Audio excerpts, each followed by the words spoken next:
Bonjour à tous, bienvenue à l'heure de gloire. Notre Père Céleste, nous vous demandons de nous parler encore aujourd'hui par votre parole au nom de Jésus. Amen. Nous examinerons le sujet établir une relation saine. Comme le sujet l'indique, une relation saine est une relation où le bien-être de deux partenaires est primordial sans compromis et sans aucun comportement toxique. On pourrait vouloir demander: comment puis-je savoir si ma relation est saine ou malsaine? Avant de tracer une ligne entre ces deux types de relations, permettez-moi d'attirer notre attention sur quelque chose. Lorsque vous parlez de santé, ce qui vient à l'esprit est le repos, la facilité, l'absence de douleur et toutes les formes d'inconfort.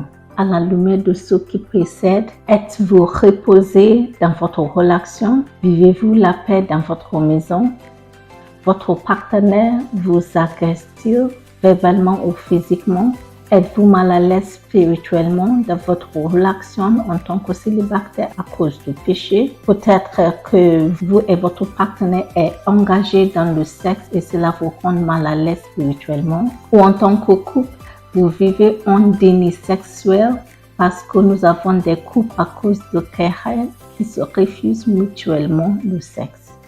Y a-t-il des querelles et des disputes constantes entre vous et votre partenaire ou votre conjoint? Avez-vous des raisons d'avoir peur dans cette relation?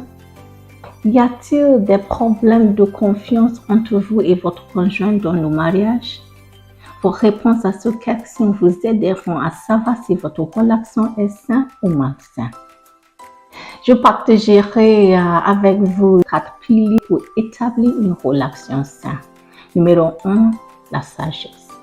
Dans Proverbes chapitre 24, verset 3, la Bible dit: « Par la sagesse est une maison construite. » La sagesse est ce qui vous aide à trouver un moyen dans chaque situation difficile.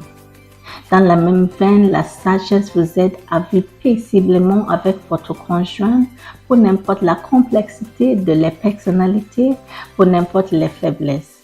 La sagesse vous aide à vivre paisiblement avec eux. La sagesse vous aide également à adapter la méthode de communication la plus efficace pour vous aider à vous connecter correctement. La Bible affirme cela dans 1 Pierre chapitre 3, verset 1. Où elle dit que même si un homme n'est pas soumis à Dieu ou à sa parole, il peut être conquis par la conversation chaste de sa femme, couplée à la peur. Donc avec la sagesse, vous pouvez vivre avec n'importe quel partenaire et profiter d'une relation saine. Numéro 2, la compréhension. Dans Proverbes chapitre 24, verset 3, la Bible dit: « Et par la compréhension, il est établi. » La compréhension est l'état d'accord ou le point de compromis entre deux personnes ou plus. C'est la force d'établir qui aide les deux partenaires à marcher ensemble. Et la Bible dit dans Amos chapitre 3, verset 3, « Peut-on marcher ensemble sauf sans d'accord ?» Il est important de savoir que le compromis ici ne signifie pas des faux semblants. Non, c'est vous mettez à la place de votre partenaire et voyez les choses de leur point de vue. Par exemple, un mari dîne avec sa femme enceinte et elle a un récipient à côté d'elle où elle crache par intermittence. Il ne réagit pas à son action, il lui dit plutôt: « Désolé ma chère, ça va aller. » Sa disposition ne signifie pas qu'il est à l'aise avec ce qu'elle fait. Non.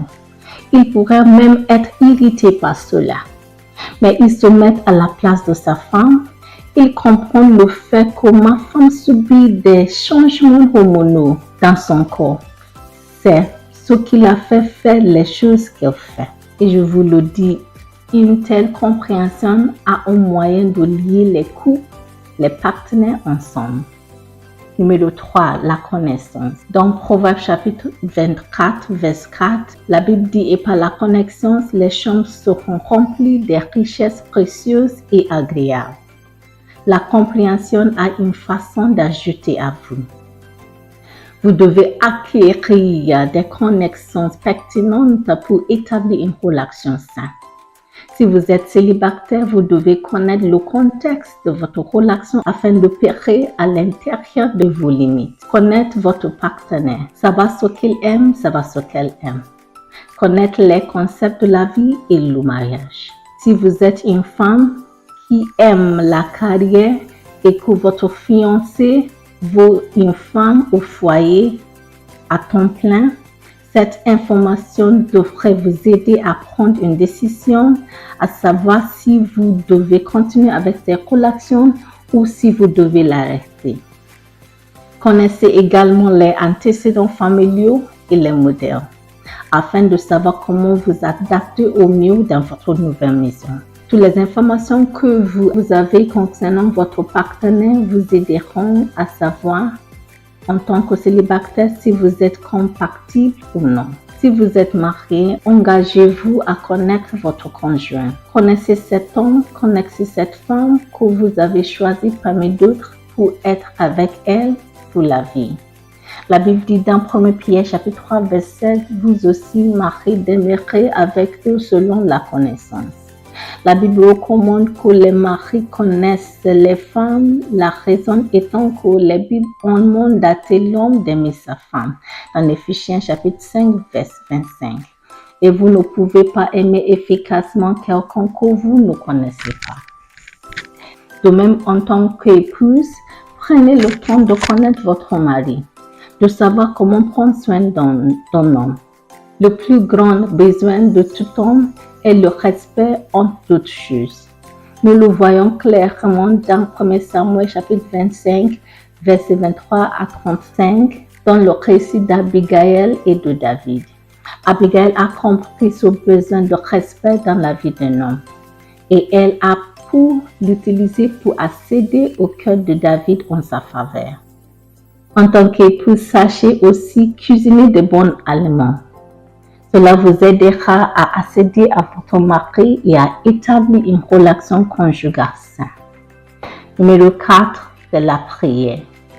Dans Hébreux chapitre 3, verset 4, la Bible dit « Car chaque maison est construite par un homme, mais celui qui construit toutes choses est Dieu. Dieu est le constructeur de toutes choses et cela inclut votre relation et votre mariage.